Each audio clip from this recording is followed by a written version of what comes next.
In the dusty corners of history, some secrets refuse to stay buried. Today, we're diving into one of the most chilling mysteries ever discovered in American archives.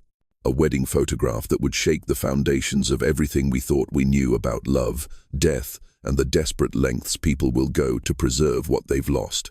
This isn't just another ghost story. This is a tale of obsession, deception, and a truth so disturbing that it remained hidden for over a century. But before we begin this haunting journey, make sure you're subscribed to our channel and hit that notification bell. You won't want to miss the macabre stories we have coming your way. Trust me, what you're about to hear will stay with you long after the video ends. The autumn of 1906 painted Philadelphia in shades of gold and crimson. The city buzzed with the energy of progress. Electric streetlights had begun replacing gas lamps, and the new subway system promised to connect neighborhoods like never before. It was against this backdrop of modernity that Margaret Whitmore first laid eyes on Thomas Ashford at a charity gala hosted by the prestigious Belmont family. Margaret, 23 years old with striking auburn hair and emerald eyes, came from old Philadelphia money. Her father, Richard Whitmore, owned several textile mills along the Delaware River, and their brownstone on Rittenhouse Square was the envy of society ladies throughout the city.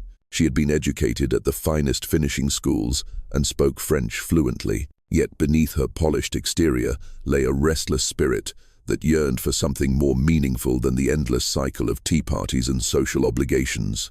Thomas Ashford was everything her parents had warned her against. At 28, he was a photographer, an artist, her mother would say, with barely concealed disdain. He had moved to Philadelphia from a small town in Pennsylvania's coal country, carrying nothing but his cameras and an unwavering determination to capture the soul of the city through his lens. His studio on South Street was modest, cramped between a haberdashery and a bakery, but his work had begun attracting attention from newspapers and wealthy families seeking portraits. Their first conversation lasted 3 hours, while other guests mingled and discussed stock prices and upcoming marriages. Margaret and Thomas found themselves on the mansion's terrace, talking about everything from the rapid changes transforming America to their shared love of poetry. Thomas spoke passionately about his belief that photography could reveal truths that words never could, while Margaret confessed her secret dream of traveling to Paris to study art. "Most people see only surfaces," Thomas said,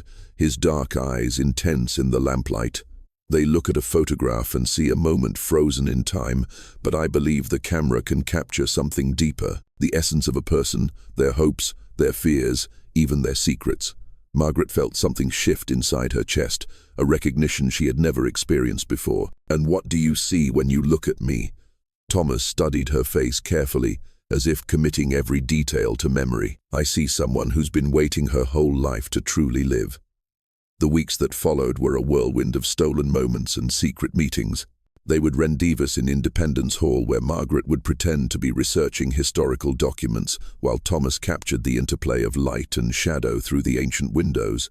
They met at bookshops in Old City, where they would spend hours discussing literature and philosophy. Each encounter deepened their connection, but also heightened the impossibility of their situation. Margaret's parents had already begun making arrangements for her engagement to Cornelius Blackwood III, heir to a banking fortune and a man who possessed all the social credentials they deemed necessary.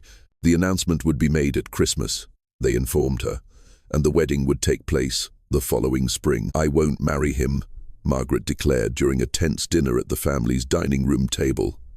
The chandelier cast dancing shadows on the mahogany walls as rain pelted the tall windows facing the square. Her father set down his fork with deliberate precision. "Margaret, you will marry whom we choose. This discussion is over.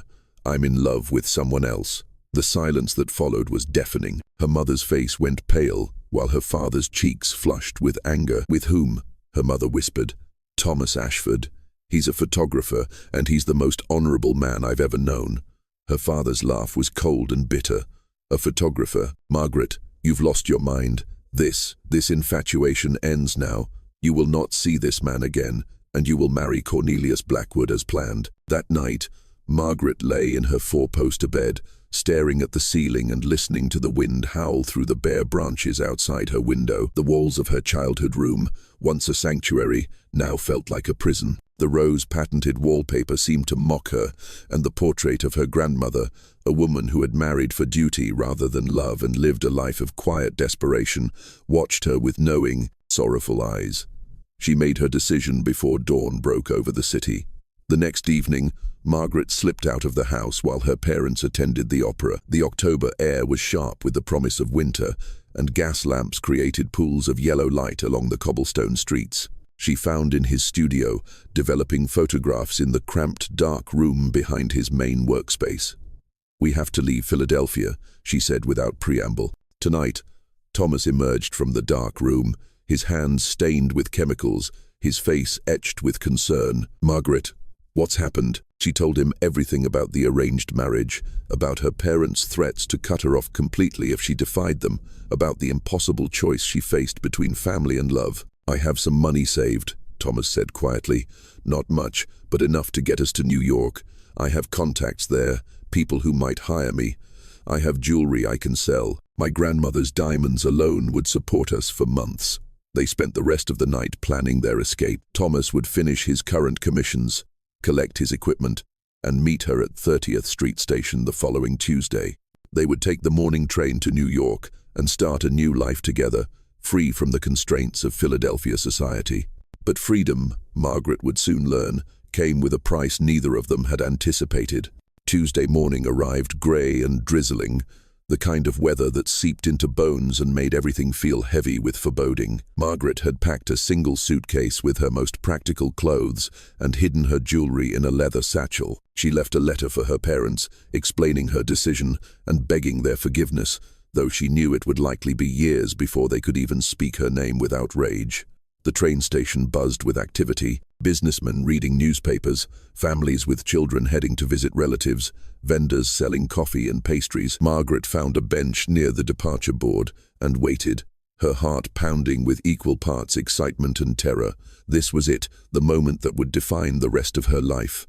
Minutes ticked by. The New York train arrived, belching steam and smoke, passengers boarding with their luggage and dreams. Margaret scanned the crowd desperately, looking for Thomas's familiar figure, his camera bag slung over his shoulder, his easy smile that always made everything seem possible. He never came. Margaret waited until the train departed, then waited through the next departure and the next. As afternoon melted into evening, a cold realization settled in her stomach like a stone. Something was wrong. Thomas would never abandon her, not without a word, not after everything they had shared. She took a cab to his studio, her hands shaking as she paid the driver. The building was dark, the windows reflecting the grey sky like dead eyes. She knocked on the door, called his name, pressed her face against the glass, trying to see inside.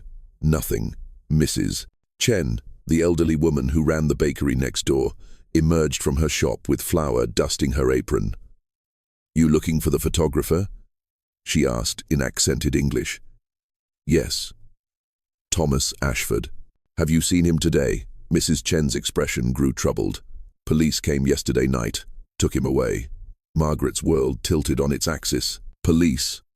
Why?" "Don't know. But I saw them carry out boxes from his studio. Pictures, papers, all his things." Margaret thanked Mrs. Chen and stumbled back to the street, her mind reeling. She hailed another cab and gave the driver her address, though every instinct screamed at her to go to the police station to demand answers, to find Thomas, no matter what it took. But when she arrived at Rittenhouse Square, she found her parents waiting in the parlor with faces carved from stone. "Sit down, Margaret," her father said. She remained standing, defiance and fear wearing in her chest. "Where is Thomas? What have you done?" Her mother's voice was cold as winter rain. "Mr. Ashford has been arrested on charges of fraud and forgery. It appears your photographer was not the honorable man you believed him to be. That's impossible. Thomas would never." "The police found evidence in his studio," her father interrupted. "False documents, stolen identities, counterfeit photographs being sold to grieving families. Your precious Thomas Ashford was nothing more than a common criminal preying on people's emotions." Margaret felt the room spinning around her. "You're lying. You had him arrested because you couldn't bear the thought of me choosing my own life." Her father's expression softened slightly, but his voice remained firm. "I know this is painful, but you need to accept the truth. The man you thought you loved was deceiving you from the very beginning." That night, Margaret locked herself in her room and wept until no tears remained. She stared out her window at the city lights, wondering if Thomas was somewhere out there, locked in a cell, wondering why she hadn't tried to save him, or worse, wondering if her parents were telling the truth, if everything between them had been built on lies. Sleep, when it finally came, brought no peace. Margaret spent the following days in a haze of grief and confusion. She barely ate, refused visitors, and ignored her parents' attempts to discuss wedding preparations with Cornelius Blackwood. The newspapers carried brief mentions of Thomas's arrest, describing him as a confidence man who specialized in photographic fraud, but the details were vague and contradictory. Finally, she could bear the uncertainty no longer. On a cold Thursday morning, Margaret disguised herself in her maid's cloak and took a streetcar to the city jail. The building was a fortress of grey stone and barred windows, surrounded by the acrid smell of cold smoke and human misery. Margaret approached the desk sergeant, a heavy-set man with kind eyes and a greying mustache. "I'm here to inquire about Thomas Ashford," she said, trying to keep her voice steady. The sergeant consulted his ledger, running a thick finger down columns of names. Ashford. Here we are. Released. Yesterday morning." Margaret's heart leaped. Released? Where did he go? "Couldn't say, miss. Charges were dropped, and he collected his personal effects. That's all I can tell you." Hope blazed in Margaret's chest as she hurried back to Thomas's studio. If he was free, if the charges had been dropped, then perhaps there was still a chance for them. Perhaps they could still escape Philadelphia, start over somewhere new, prove that their love was stronger than her parents' machinations. But when she reached South Street, she found the studio empty and available for rent. A fist sign hung in the window, and all traces of Thomas's work had vanished. Mrs. Chen confirmed that a moving truck had come early that morning and taken everything away. "Did you see him?" Margaret asked desperately. "Did Thomas come back?" Mrs. Chen shook her head sadly. "No sign of the photographer, just men with truck, very quiet, very quick." Margaret returned home as the sun set over the Delaware River, painting the sky in shades of orange and red that reminded her painfully of the autumn evening when she and Thomas had first met. Her parents were waiting in the parlor with Cornelius Blackwood III, a thin, pale man with receding hair and nervous hands who spoke only of financial investments and social obligations. "Margaret," her mother said with forced brightness, "Cornelius has come to discuss the wedding arrangements." Margaret looked at the three of them, her parents with their satisfied expressions, Cornelius with his eager, calculating eyes, and felt something break inside her chest. Thomas was gone. Whatever they had shared, whatever future they might have built together, had been destroyed by forces beyond their control. "When do you want the ceremony?" she asked in a voice that sounded like it belonged to someone else. The wedding was planned for the 15th of December, exactly 2 months from that terrible evening.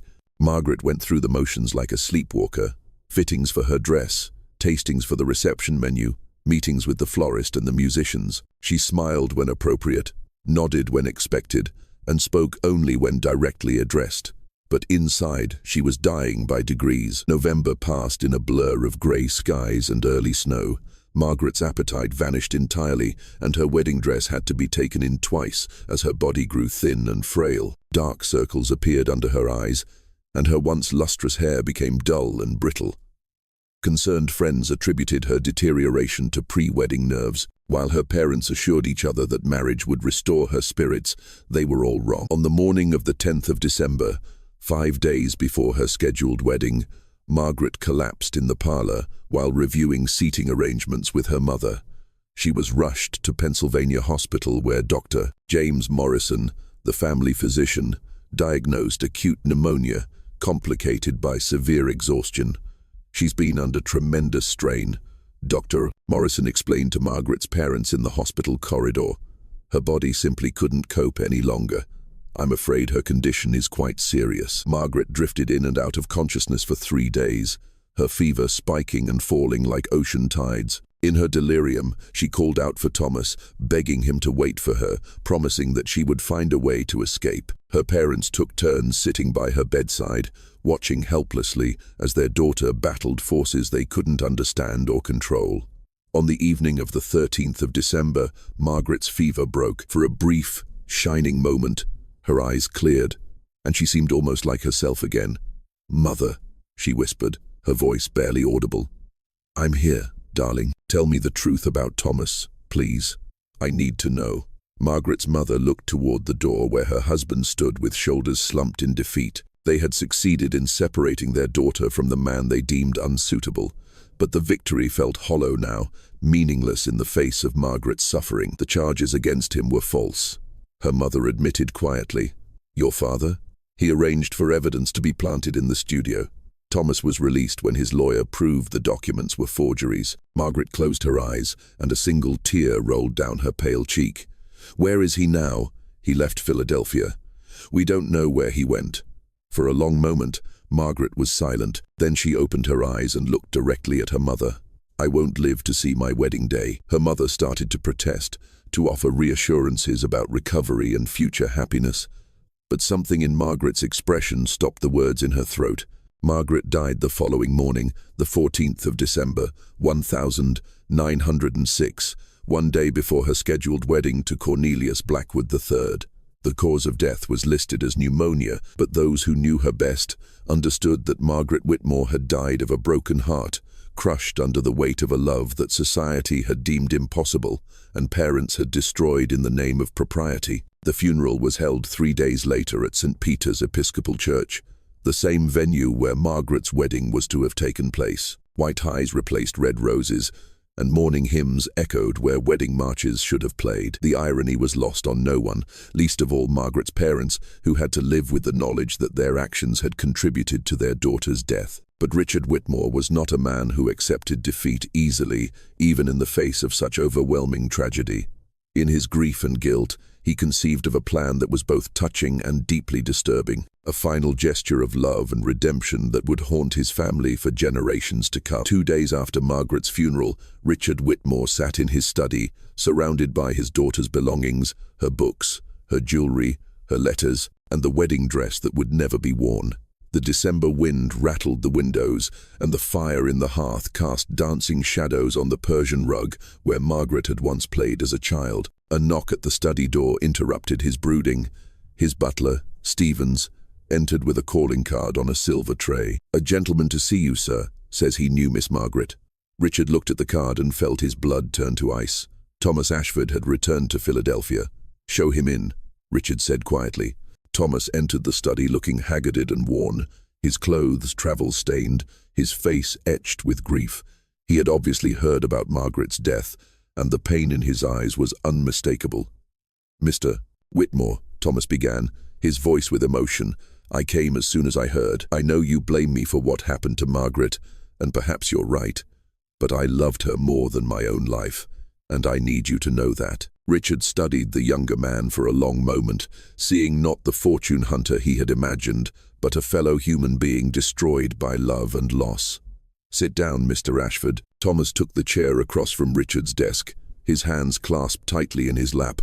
"I never got the chance to say goodbye to her. The police came for me the night before we were supposed to leave together.